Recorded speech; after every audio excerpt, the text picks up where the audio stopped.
Bonjour à tous. Donc, point financier. C'est vrai qu'il est toujours important de regarder également sous cet angle-là la façon dont nous avons pu exister et la façon dont nous continuons à exister à ce jour. Le budget d'une organisation, quelle qu'elle soit, est toujours significatif de la nature même de cette organisation. Nous allons bien sûr publier nos comptes en ligne très prochainement et ils le seront, vous devez le savoir, ils seront publiés au journal officiel après avoir été présentés par un expert comptable et certifiés par 2 commissaires aux comptes et transmis à la CNCCFP, vous savez, la Commission nationale des comptes de campagne et des financements politiques qui a examiné vos comptes en tant que candidat aux législatives et qui examine aussi chaque année l'ensemble des comptes des formations politiques. C'est cette même commission qui délivre les reçus fiscaux. Parce que vous le savez, nous n'avons pas le droit, nous, d'établir les reçus fiscaux. C'est la commission des comptes de campagne qui les établit, qui nous les transmet. Une fois qu'elle nous les a transmis, nous pouvons vous les envoyer. Et cela se fera à la fin du mois d'avril, début du mois de mai. Je le dis parce que, comme les déclarations d'impôts sur le revenu vont bientôt arriver, voilà, beaucoup se posent la question en disant « mais moi, j'ai soutenu la France Insoumise, j'ai toujours rien reçu ». Donc vous recevrez en temps et en heure quand la commission nous les aura transmis après avoir examiné nos comptes. Mais au-delà d'une simple lecture comptable, c'est vrai qu'un budget, il faut pouvoir le décrypter et comprendre ce qu'il traduit de la nature même de ce qu'est notre mouvement. Alors, vous le savez, en 2016, quand nous avons démarré, eh bien, on est parti de rien, avec un objectif commun à l'époque, celui de la candidature de Jean-Luc à la présidence de la République. Nous n'avions à l'époque rien, pas un sou en caisse, pas de magot, et nous n'avions même pas, à ce moment-là, quand nous avons démarré, nous ne pouvions même pas espérer obtenir un prêt de la part de la banque pour financer la campagne présidentielle. Mais cela ne nous a pas arrêtés, bien au contraire. Les Insoumis se sont mis en mouvement, dès le début 2016, chaque jour un peu plus nombreux à travers le pays. Nous avons élaboré le programme L'Avenir en commun, en le portant et en l'incarnant pour convaincre, souvent en bouton de veste comme on dit, en inventant des formes nouvelles de campagne, plus percutantes et qui permettaient d'agir efficacement sans dépendre financièrement de qui que ce soit.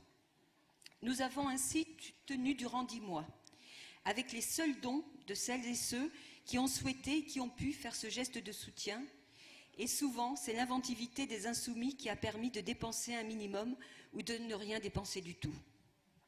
Par la suite, juste avant l'élection présidentielle, cette formidable dynamique ainsi créée nous a permis d'obtenir enfin un prêt de la banque qui était alors assuré que Jean-Luc serait bien candidat puisqu'il avait ses 500 signatures et qu'il ferait plus de 5%.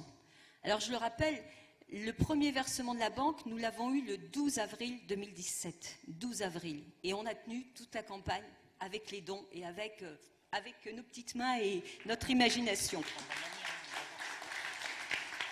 Mais nous n'avions pas encore terminé la présidentielle que c'est la question des législatives qui s'est tout de suite posée. Et c'est ce même processus qui a été à l'œuvre. Pas un sou, rien que nos convictions et notre volonté. Nous avons alors ouvert un compte au nom de la France Insoumise et de son association de financement. Et nous avons, pour cette élection, également lancé un appel aux dons. On ne savait pas, rappelez-vous, combien nous pourrions recevoir à travers ces dons. Et notre premier engagement auprès de nos candidats, vous étiez plus de 500, près de 550, concernait d'abord la prise en charge des frais d'impression de la propagande officielle pour celles et ceux qui n'atteindraient pas les 5% et qui donc ne seraient pas remboursés de leurs dépenses de campagne. Alors c'est vrai que nous n'avions aucune certitude, ni sur le montant des dons, ni sur le montant à prendre en charge, parce qu'on ne savait pas combien de nos camarades seraient concernés. Et c'est vrai que cela a pesé tant sur nos candidats que sur leurs mandataires financiers, dont il faut souligner, et je tiens vraiment à le faire, le formidable investissement tout au long de ces mois, dans une aventure à laquelle souvent ils n'étaient pas préparés. Mais vraiment merci à vous et chapeau parce que voilà.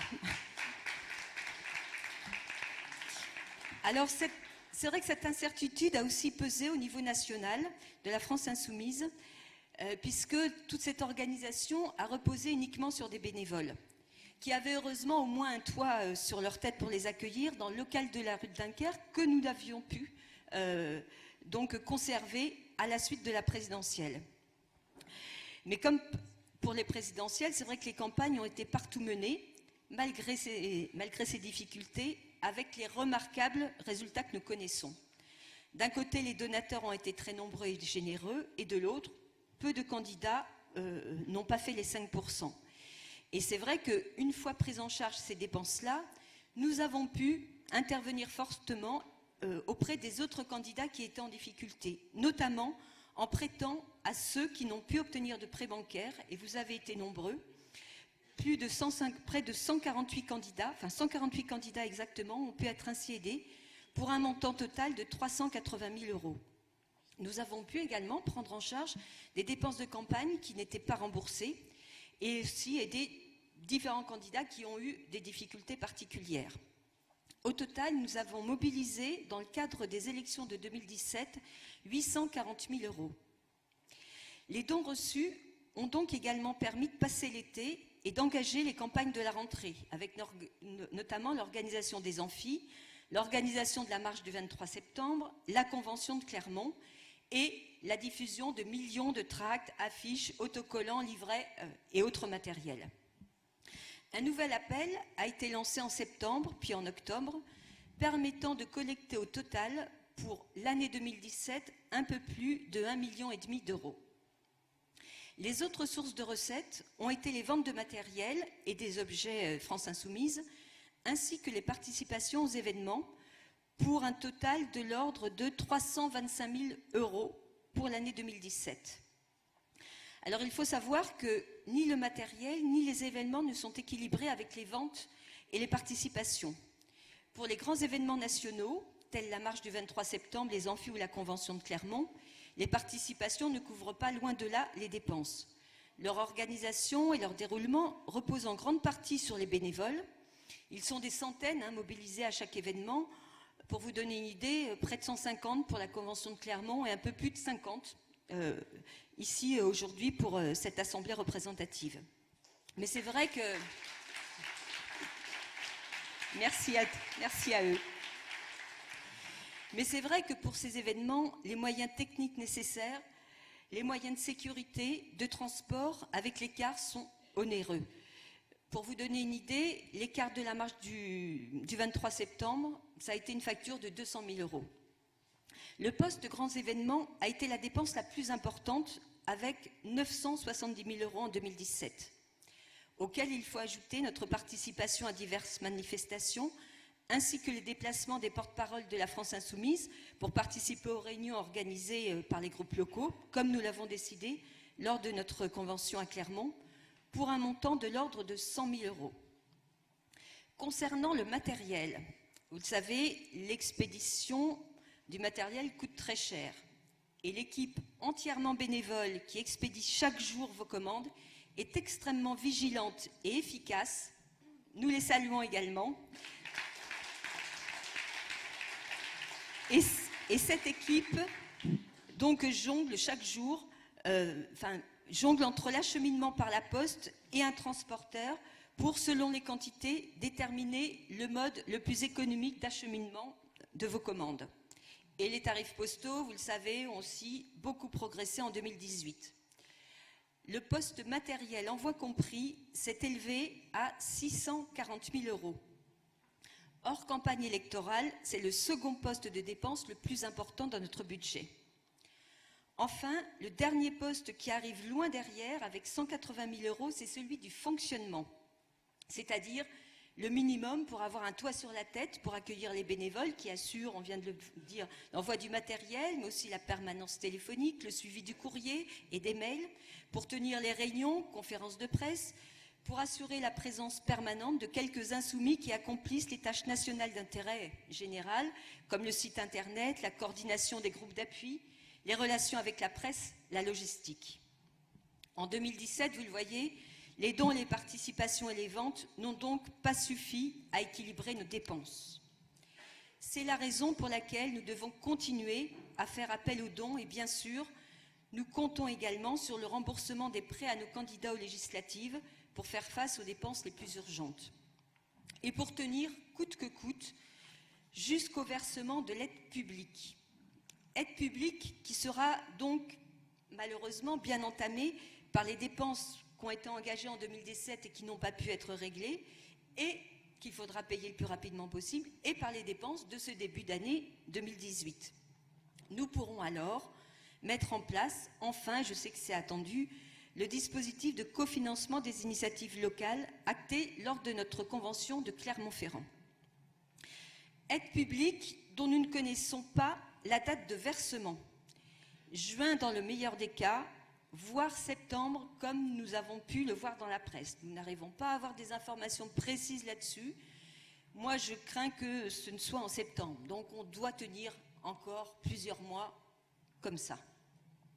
Aide publique encore dont nous ne connaissons pas exactement le montant et dont la pérennité n'est même pas assurée dans le temps au fil des années, parce que l'enveloppe globale est arrêtée chaque année par décret du ministère de l'Intérieur et peut être remise en cause. Et nous l'avons vu sur la précédente législature où, une année, eh bien, l'enveloppe globale a été diminuée de 10%.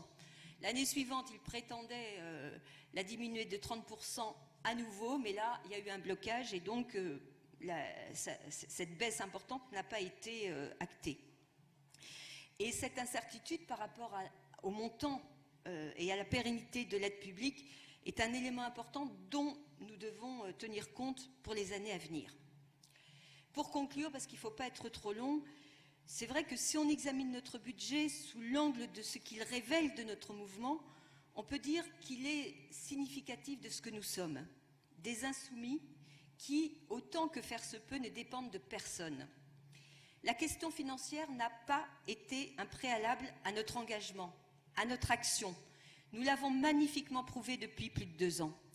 Et nous devons garder plus que jamais ce cap pour continuer à être ce que nous sommes et à faire ce que nous devons faire. Ce budget nous dit également que la France insoumise est un mouvement ouvert et populaire. Il n'y a ni cotisation ni carte d'entrée. Nous dit que aussi la France insoumise est un mouvement fondé sur l'engagement personnel, la conviction intime. Chacun est libre de s'engager comme il l'entend. Bénévolat, dons financiers, propositions, suggestions. Et cela nous dit aussi que l'AFI est un mouvement tourné vers l'action. 92% de nos dépenses ont été consacrées à l'action et 8% seulement au fonctionnement. C'est tout cela qui fait notre singularité, notre force, et qui donne sens aussi à ce que nous construisons ensemble et qui, comme le concluait Jean-Luc, va nous permettre, nous le souhaitons, d'être cette étincelle qui va mettre le feu à la plaine bientôt. Merci.